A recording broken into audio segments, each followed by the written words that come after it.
Cube Radio. Salut, c'est Charles Dran avec l'équipe dans 5 minutes. On s'intéresse aux sciences, à l'histoire et à l'actualité. Aujourd'hui, on parle de contraception masculine. On compte plus le nombre de méthodes contraceptives chez les femmes, mais chez les hommes, pas grand-chose. Cybèle Olivier fait le point sur ce qu'il y a et sur ce qu'il y aura peut-être un jour.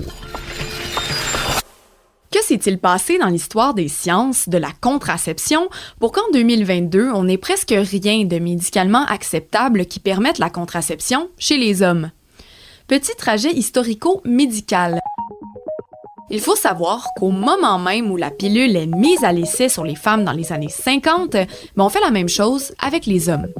C'est l'inventeur de la pilule contraceptive Gregory Pincus qui fait ses tests cliniques aux États-Unis dans un hôpital psychiatrique. Les patients n'ont donc pas à donner leur consentement et ça facilite les recherches. Mais rapidement, les deux mécènes du Dr Pincus, Catherine McCormick, une riche biologiste, et Margaret Sanger, qui est connue mondialement parce qu'elle a recruté le Dr Pincus et a participé à la conception du premier contraceptif oral. Mais ces deux mécènes mettent un frein aux recherches du docteur pour la raison suivante, mais elles n'ont pas confiance en la capacité des hommes à gérer la contraception. Alors les recherches et les études vont se poursuivre, mais on va miser sur le contrôle de la fertilité chez les femmes. Mais pour les hommes, entre les années 70 à aujourd'hui, on a essayé pas mal de choses. D'abord, les injections intramusculaires d'énanthate de testostérone.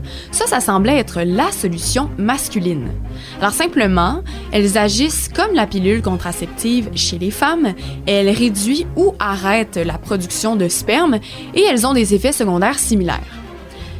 Dans les années 90, on se rend compte que son efficacité est aussi élevée que celle de la contraception féminine. Bingo? Pas vraiment. Premièrement, pour que ça fonctionne, il faut s'injecter à chaque semaine, se rendre fréquemment à l'hôpital pour des spermogrammes et on doit attendre au moins 3 mois avant que son utilisation soit vraiment efficace. L'autre problème, c'est que c'est une méthode qui ne peut être utilisée que sur une période maximale de 18 mois selon les recommandations de l'OMS.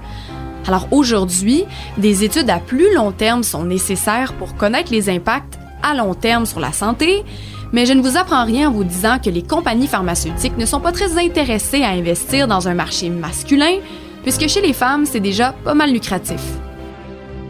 Alors on ne peut pas vraiment compter sur cette technologie médicale comme une réelle solution pour des raisons pratiques évidentes.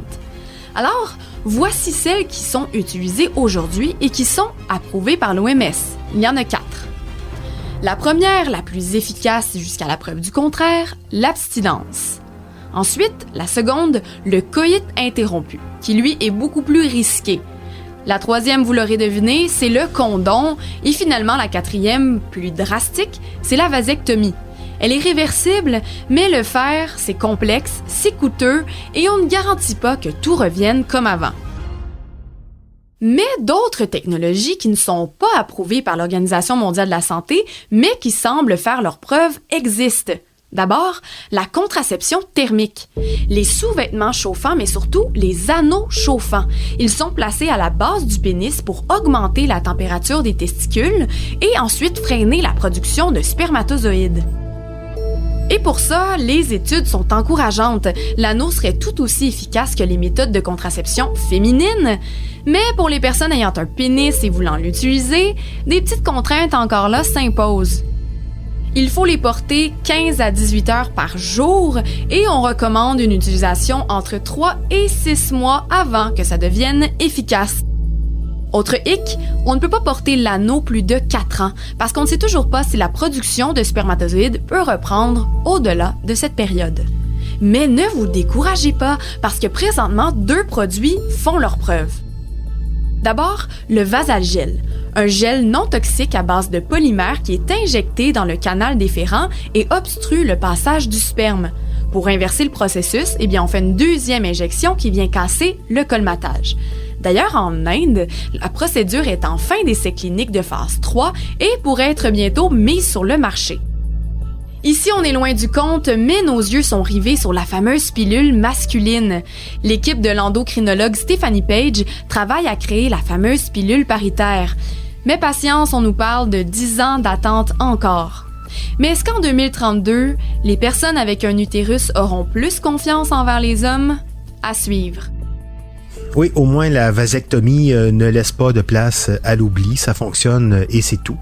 Sauf que c'est moins flexible que la pilule et même que le stérilet. Je retiens tout de même le Vasagel pour ceux pour qui la vasectomie est peut-être trop définitive comme solution. Merci Cybèle Olivier, c'était en 5 minutes.